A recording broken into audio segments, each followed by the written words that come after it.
قبل ما نبدأ شرح، خلونا ناخد الغياب. مين غير جميلة محمد شحاتة مش موجود؟ غريبة، جميلة مش بتفوت يوم.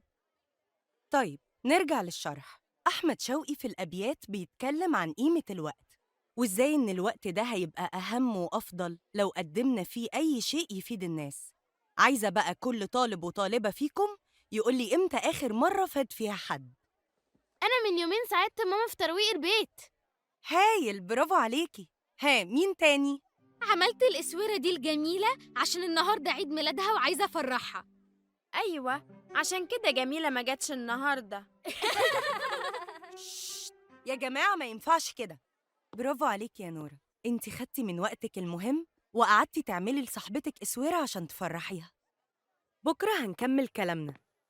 ما تنسوش الواجب. يا بنتي الإفيه حكم، ما كانش قصدي على فكرة.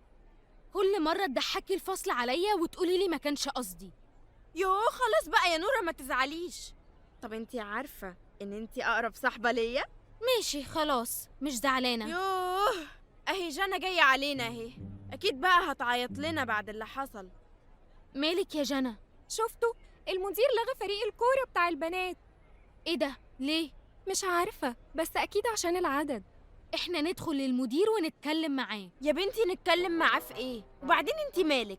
هو انتي في الفريق؟ وعلى فكرة الفريق لو موهوب قوي كان هيكمل. لا يا يارا، مس رضوى لسه كانت بتقول عمرنا بيتحسب بالخير اللي بنعمله واللي أكيد هيرجع لنا، والمفروض نتكلم في حاجة زي دي عشان باقي زمايلنا. وبعدين ده جنى أنتمتك. براحتكم، بس أنا مش جاية معاكم. يعني إيه يا مستر يتلغي الفريق؟ طب وإحنا هنعمل إيه؟ هو انت في الفريق يا نورة؟ لا، بس صاحبتي فيه. وصاحبتك ما جاتش اتكلمت من الأول معايا ليه؟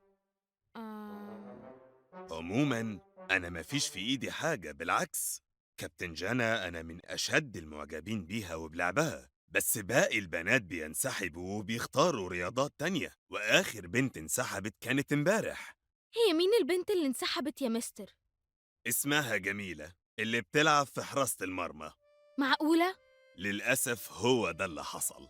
ده غير إننا وقت البطولات الفريق ما بيبقاش كامل، فما بندخلش أي بطولة، وبيتحسب إن مدرستنا عندها فريق بس مش قادر يحقق أي نتيجة إيجابية.